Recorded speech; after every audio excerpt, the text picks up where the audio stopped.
Hola, bienvenidos a un nuevo capítulo de Oriente Editorial, a este espacio en el que le hemos dado la oportunidad a los candidatos a la presidencia de la República de explicar y de dar a conocer sus principales propuestas y su plan de gobierno. Hoy vamos a conocer el perfil y las propuestas de campaña de Iván Cepeda Castro, uno de los candidatos más opcionados para llegar a la presidencia de la República en las elecciones del próximo 31 de mayo. Del candidato logramos obtener unas declaraciones a medios en las que explicó las 7 propuestas principales de sus campañas y de su plan de gobierno. Esto luego de no poder acceder a una entrevista exclusiva con Iván Cepeda. A continuación, les presentamos las propuestas más importantes de Iván Cepeda. En medio de la contienda presidencial, el candidato del Pacto Histórico y la Alianza por la Vida, Iván Cepeda Castro, puso sobre la mesa uno de los ejes centrales de su programa de gobierno, una apuesta social de amplio alcance, enfocada en la reducción de la pobreza, la ampliación de coberturas y la creación de nuevas transferencias para poblaciones consideradas prioritarias. Los 7 programas para el bienestar social que integran el eje principal de nuestro programa de gobierno.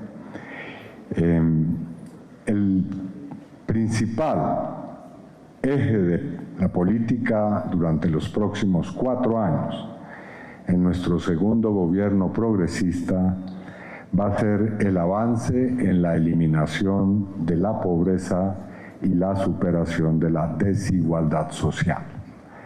Ese va a ser el centro de nuestras preocupaciones y por supuesto estará conectado con todas las demás políticas, tanto del gobierno como del Estado.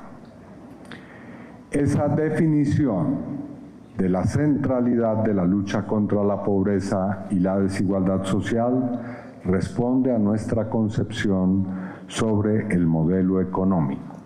Y quiero precisar de qué modelo económico hablamos, porque esa es una pregunta frecuente.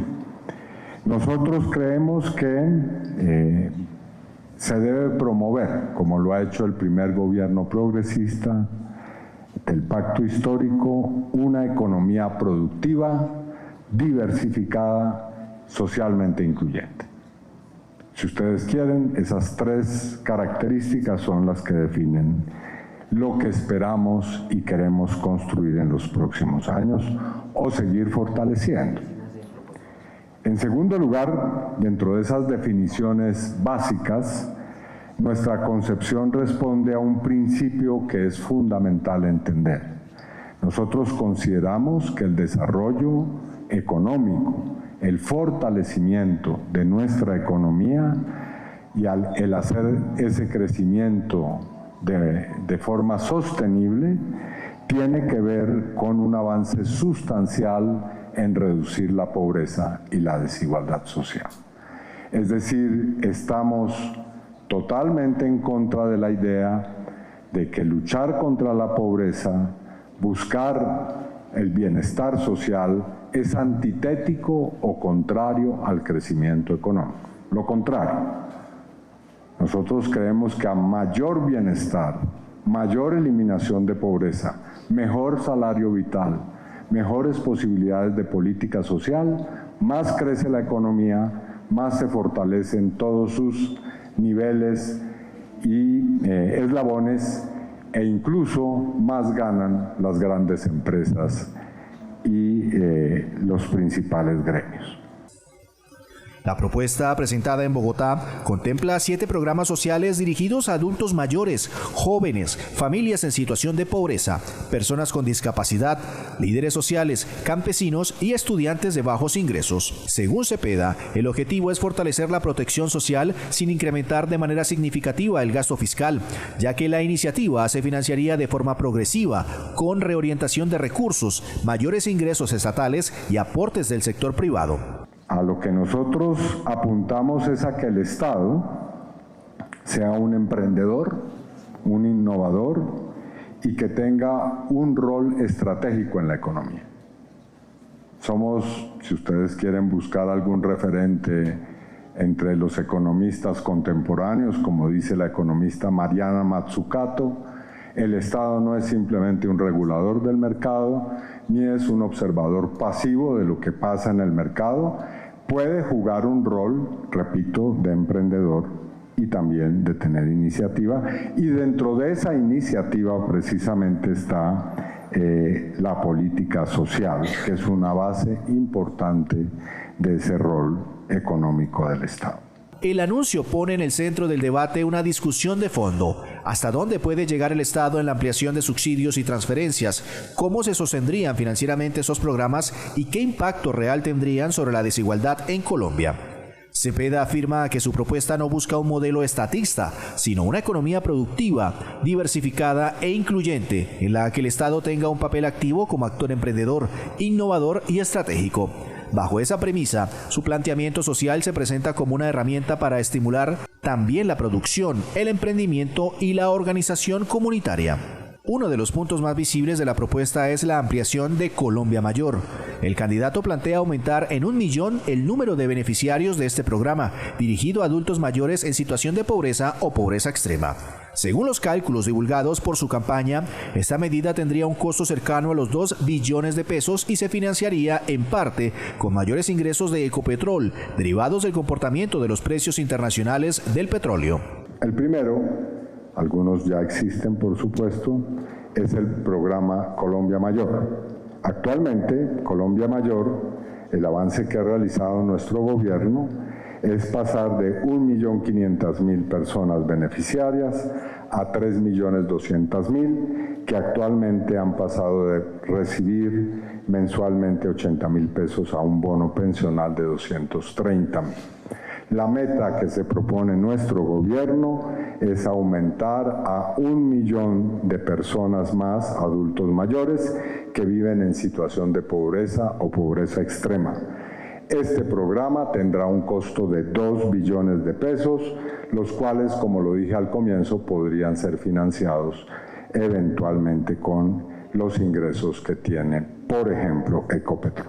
El segundo componente es Renta Joven, que de acuerdo con la propuesta pasaría a cubrir la totalidad de una población estimada de 400.000 jóvenes a partir de 2027. Las transferencias se mantendrían entre 800.000 pesos y 1 millón de pesos y el costo anual rondaría los 400.000 millones de pesos. La financiación se proyecta a través de mecanismos contemplados en la Ley 30 de 1992 y mediante programas de empleo estatal vinculados al Servicio Social para la Paz. El universo de Renta Joven actualmente es de 400.000 jóvenes. Sin embargo, hasta ahora en este gobierno solamente hay 184.000 beneficiarios de un programa que consiste en hacer transferencias de 800.000 a 1 millón de pesos mensuales para jóvenes que o bien se estudian en universidades públicas o bien tienen la posibilidad de entrar a otro tipo de labores y empleos que vamos ahora a detallar, provistos por el Estado. Este programa tiene un costo de 400.000 millones de pesos al año y nuestra idea es que la financiación de esta renta para los jóvenes provenga de 2 fuentes distintas. Simplemente señalo esto para no perderlo de vista. Se trata de jóvenes de la ruralidad, de los territorios rurales y de las periferias urbanas. Esa es una característica importante. Entonces, para aquellos que estudian en universidad pública, tenemos que en la Ley 30 del año 1992 hay 2 artículos, el artículo 86 y 87, que permiten aumentar los recursos del bienestar universitario para garantizar alimentación, transporte y condiciones de bienestar en las instituciones de educación superior. Así que nuestra idea, nuestro propósito es buscar que las universidades puedan, a través de los programas de bienestar universitario, entrar a aportar a la renta joven. E igualmente vamos a desarrollar otro programa que ya existe por ley y del cual soy autor, el Servicio Social para la Paz, que ustedes tal vez lo conocen ya. Es un programa que tiene por función ofrecerle a los jóvenes la posibilidad de optar entre el servicio militar y un servicio social para la paz. Las actividades del Servicio Social para la Paz son múltiples. Los jóvenes pueden ir a las regiones rurales a cumplir diversas tareas vinculadas a la paz, la convivencia, la protección ambiental, etc. Por ejemplo, la alfabetización digital de comunidades, cumplir roles de cuidadores de personas adultas mayores, en fin.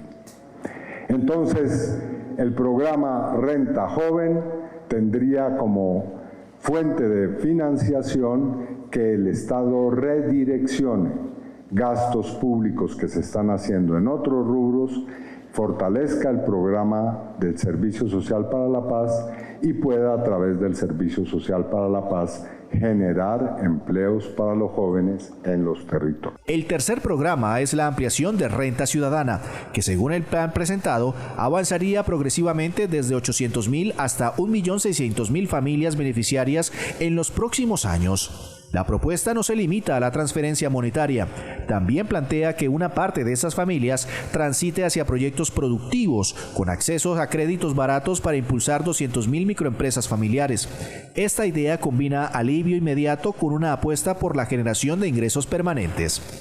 Tercer programa, Renta Ciudadana. El programa actual tiene una cobertura de 800.000 personas. Queremos pasar a 1.600.000 personas y familias beneficiarias. Ese programa consiste en que se hacen transferencias de 500.000 pesos bimestralmente. Nuestra idea es que este programa tenga un funcionamiento distinto. Es decir, la persona o la familia entra al programa, inicialmente recibe la renta, pero progresivamente pasa a la posibilidad de transferirse a un programa productivo. Y aclaro de una vez la naturaleza del programa productivo. Hemos propuesto la creación de un programa de crédito flexible o barato para microempresas familiares. Queremos que en los próximos 4 años se financien 200.000 microempresas familiares, 50.000 cada año mediante créditos flexibles, que ya existe la posibilidad de hacer por parte del Estado, puesto que se encuentran en distintos fondos dispersos.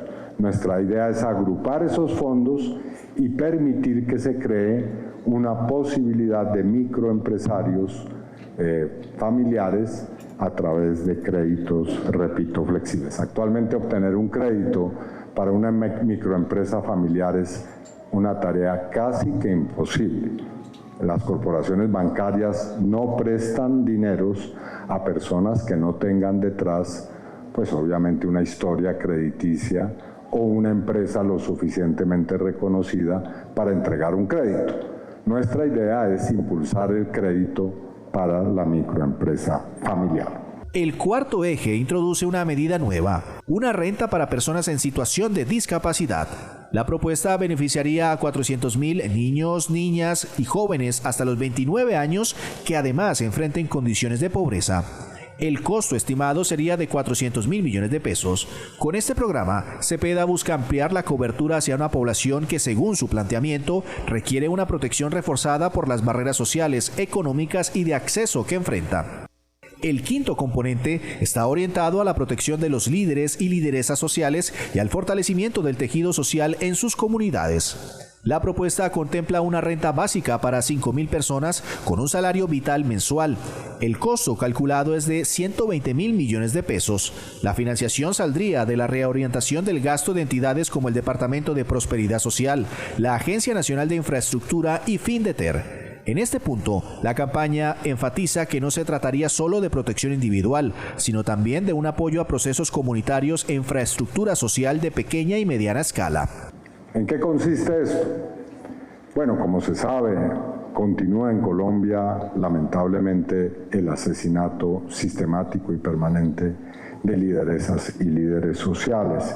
Y la respuesta hasta ahora ha sido un programa de protección consistente en buscar la protección física, de alguna manera política, legitimando la actividad de las personas lideresas y líderes sociales, defensoras ambientales o de derechos humanos, pero queremos dar un paso distinto. Queremos ofrecerle a los líderes y a las lideresas sociales la posibilidad de tener un salario vital que sea una medida también de protección. ¿Por qué decimos que es una medida de protección? Porque las personas que están en alta situación de riesgo, en zonas rurales, en medio del conflicto armado, muchas veces cuando son amenazadas, hostigadas, perseguidas, no tienen ni siquiera el dinero necesario para tomar un transporte, salir a otra población, a otro municipio y poder proteger su vida. Así que vamos a crear un programa para 5.000 personas que ejerzan de manera comprobada un liderazgo social en el país, que estén en territorios de alto riesgo y que tengan una situación de amenaza o de peligro para sus vidas. Y este programa, que tiene un costo de 120.000 millones de pesos, lo vamos a financiar también redireccionando programas ya existentes para que esos líderes y lideresas sociales puedan, a través de, por ejemplo, el DPS o la ANI, la Agencia Nacional de Infraestructura, o de FINDETER, entrar a jugar un papel de liderazgo, que ya ejercen de hecho muchos de ellos, en la construcción, por ejemplo, de infraestructura local o de programas que beneficien a las comunidades. El sexto programa se concentra en el campo y propone la compra directa de alimentos al campesinado. La idea es redireccionar las compras que hoy realiza el Instituto Colombiano de Bienestar Familiar, la Fuerza Pública y el Programa de Alimentación Escolar PAE, que en conjunto suman cerca de 6 billones de pesos anuales, para que se hagan directamente a productores campesinos. La apuesta, según la propuesta, es doble: garantizar mercado para la producción rural y facilitar el acceso al crédito en articulación con el Banco Agrario. El Estado colombiano compra alimentos a las grandes cadenas y a través de muchos intermediarios para resolver la alimentación de niños y niñas a través del ICBF, del Programa de Alimentación Escolar PAE o también de las fuerzas militares y de policía.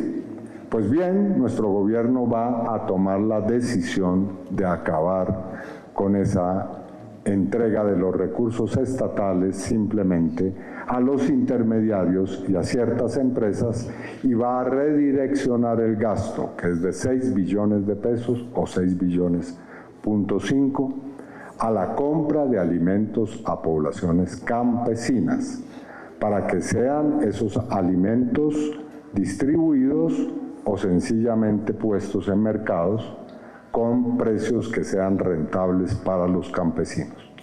Este es un impulso esencial a la economía campesina y rural, puesto que, como ustedes saben, parte de la angustia y la incertidumbre de la producción campesina es lograr que los productos de esa economía lleguen a los mercados.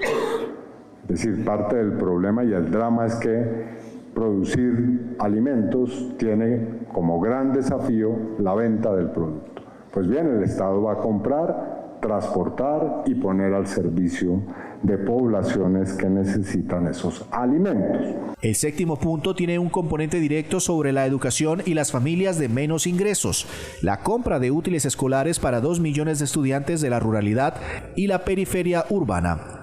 Cada beneficiario recibiría un kit completo. El costo estimado es de 580.000 millones de pesos, de los cuales ya existiría una asignación de 200.000 millones provenientes del Ministerio de Educación. La propuesta busca reducir una de las cargas más frecuentes en los hogares de bajos recursos al inicio del año escolar. En conjunto, el plan social presentado por Iván Cepeda suma cerca de 3 billones de pesos, aunque su equipo sostiene que se implementaría de forma progresiva y con diferentes fuentes de financiamiento. Entre ellas figuran los ingresos de Ecopetrol, la redirección del gasto público, la eliminación de intermediaciones en la ejecución de recursos y un esquema de programas sociales financiados mediante acuerdos con el sector empresarial a través de mecanismo por impuestos. La propuesta también incorpora un argumento de eficiencia estatal.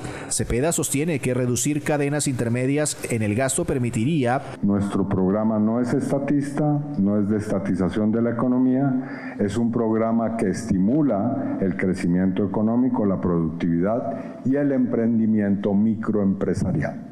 También queda sobre la mesa una discusión sobre el papel del Estado. La propuesta de Cepeda plantea un Estado más activo, con capacidad de inversión social y de intervención en sectores estratégicos. Esa visión contrasta con modelos que priorizan una menor carga fiscal y una menor expansión de transferencias directas. En ese terreno se moverá buena parte del debate electoral, no solo sobre cuánto debe gastar el Estado, sino cómo, para quién y con qué recursos. En suma, los 7 programas presentados por Iván Cepeda trazan una hoja de ruta que busca conectar protección social, redistribución, apoyo al campo, garantías para poblaciones vulnerables y alivio para hogares de bajos ingresos. La propuesta se inscribe en una idea central: combatir la pobreza no solo como una obligación moral, sino como una condición para el crecimiento económico y la estabilidad social. Son programas para fortalecer el tejido social, para fortalecer la productividad y la asociatividad microempresarial. No se trata de crear simplemente unas rentas que se entregan mensualmente o bimestralmente a las personas y se crean clientelas o se crean personas que simplemente reciben esos apoyos y ya. Lo cierto es que de llegar al Palacio de Nariño, este paquete de medidas tendría que enfrentarse a la prueba más difícil de cualquier propuesta de campaña: pasar del anuncio a la implementación, del discurso a la realidad presupuestal y de la intención política a un impacto mediable en la vida de millones de colombianos y colombianas. Pues muy bien, fueron las propuestas en materia social que ha presentado el senador y hoy candidato a la presidencia de la República, Iván Cepeda Castro, quien ha dicho que va a continuar con el gobierno progresista, de reformas sociales, de reformas hacia la humanidad y todos los cambios que en esa materia se han venido presentando. Reformas como, por ejemplo, eliminar la pobreza absoluta y eliminar las brechas sociales, las brechas en la educación, también de acceso a la educación superior para las personas de menos recursos económicos, entre otras como la salud, por ejemplo. Y ha dicho que es importante que estas propuestas o reformas sociales que propone para su gobierno se den también con de la mano con el sector microempresarial, generando algunos impuestos, por supuesto, en renta para los grandes empresarios del país, pero con 3 billones de pesos que costarían en principio estas reformas en materia social. Son las propuestas del candidato Iván Cepeda Castro para las elecciones del próximo 31 de mayo, quien además en materia de seguridad ha dicho que va a insistir en la negociación de paz con grupos armados al margen de la ley. A ustedes, muchísimas gracias por su sintonía y por supuesto por estar acá en Oriente Editorial, en donde conocen las propuestas de todos los candidatos en el canal regional que les habla del futuro de Colombia.